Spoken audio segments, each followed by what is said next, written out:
A wannan bidiyo a karkashin jagorancin Arewa Pioneers za mu yi bayani akan yadda za ka verify din account ɗinka na Pi Network. Da farko idan ka buɗe application ɗin kamar haka, za ka zo sai ka danna alamar option da yake a sama ta hannun hagu. Idan ka je ka ƙasa za ka ga profile, sai ka danna ka shiga. Bayan ka shiga za ku ga abubuwa da yawa, sai ka je ka wurin account verification, sai ka shiga verify with phone number. So za ka zo ka zaɓe shi idan ka yi rijista da phone number ne, idan kuma da Facebook ne sai ka amfani da shi. A nan wurin yanzu sai in shiga phone number wanda yake a sama.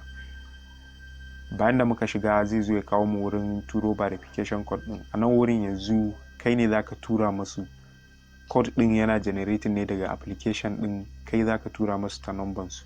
Wanda su ake tura mawa sai wanda yake a United States, amma kai idan ba a US kake ba, kai ne za ka tura musu. A nan wurin sai ka shiga start mai green button ɗin nan a ƙasa.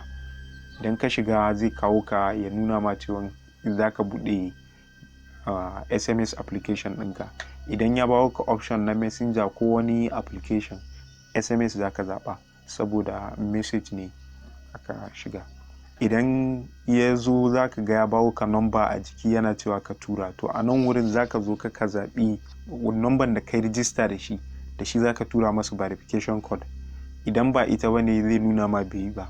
To a nan wurin za ka zaɓi number da kai register Pi Network da shi za ka tura masu verification code. Idan babu kuɗi sai ka sa kuɗi a line, yana cajin kamar naira 20 ko kuma ƙasa da haka. Bayan ka dawo application ɗinka, idan ka tura ya yi daidai, zai nuna ma cewa zai bawo ka wani message a kan screen ɗinka bayan dawowanka.